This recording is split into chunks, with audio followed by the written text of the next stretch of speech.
Okey geng, bismillahirrahmanirrahim. Assalamualaikum, selamat sejahtera, selamat berpuasa, salam Ramadan.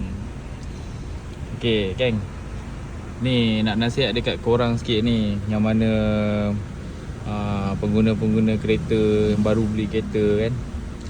Okey, video ni ringkas je, nak cakap tentang ni.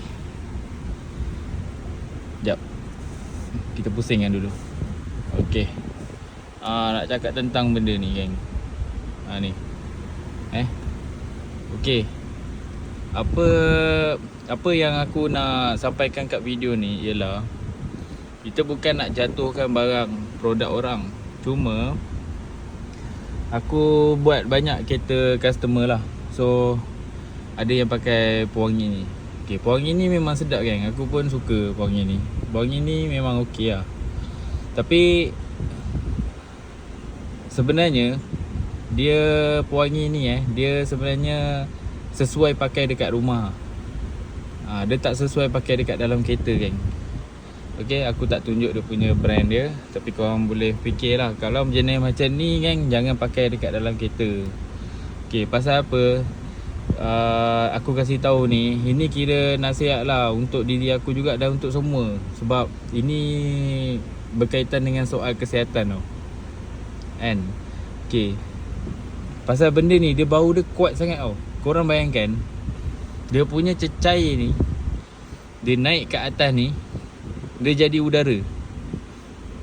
Dia jadi udara, korang pergi sedut dia, masuk dalam paru-paru benda ni. Okey, kau bayangkan lah, cecair ni, yang pekat ni, duduk dalam paru-paru korang, apa jadi kan? Sedangkan aku tengok cecair pewangi ni, kalau dia tumpah dekat korang punya dashboard ke dekat mana plastik ni, dia biar lama, korang tengok apa jadi. Dia jadi rosak tau, dia punya plastik ni. Kau bayangkan kalau benda ni setahun 2 tahun kau hidup, apa jadi dekat korang punya paru-paru. Itu dia geng. Jadi kalau boleh, jangan pakailah pewangi ni kat dalam kereta geng.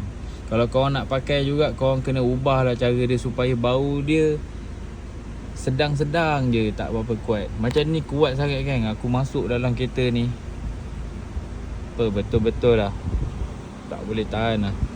Tak boleh kan, kuat sangat ni. Jangan pakai lah.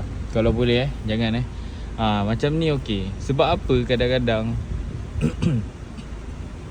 pewangi kereta ni dia dah design tau macam ni. Kadang-kadang ada yang sangkut dekat aircon kan, yang kecil, Ambipure lah, apa brand tu kan.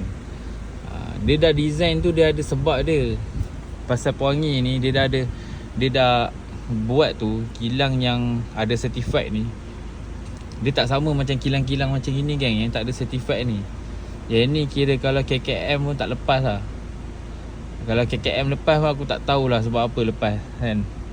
Okay, sebab kalau yang dah certified ni, dia dah buat kiraan dia. Dia punya compound pewangi tu, dia boleh bertahan macam mana, dia bagus untuk paru-paru kita ke tak. Tu semua korang kena ambil kira. Jadi ni nasihat ni kepada semua, dan terutamanya orang yang baru dapat kereta lah. Kita biasalah dapat kereta kan, nak letak aksesori tu ini, nak letak pewangi, bagus kan, bagus. Cuma untuk bab kesihatan ni jangan kompromi lah. Kalau boleh jangan ambil sambil lewa lah. Jangan asal boleh.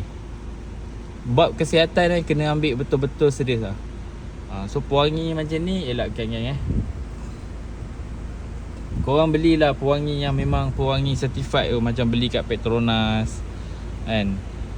Yang bau dia tak kuat. Dia bau yang sebetulnya dekat dalam kereta ni, dia nipis-nipis je bau dia. Dia nipis je, dia tak kuat sangat kan. Dia tak ada pekat sangat.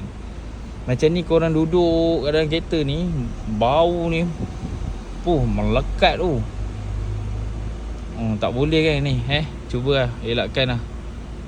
Okay, kalau boleh jangan beli untuk kereta lah. Boleh beli benda ni letak kat rumah ke kat mana, dekat yang kapasiti keluasan kawasan tu besar kan, macam ruang tamu, bilik, boleh. Kalau dalam kereta geng, jangan lah. Kita naik kereta kau balik kampung 3 jam 4 jam, kena jam pula sampai 6 jam kat dalam kereta. Hidu benda ni, kau tak tahu nak cakap apa. Ni nampak. Janganlah geng. Boleh beli, pakai kat tempat lain. Okey, itu saja. Gerak lu. Assalamualaikum.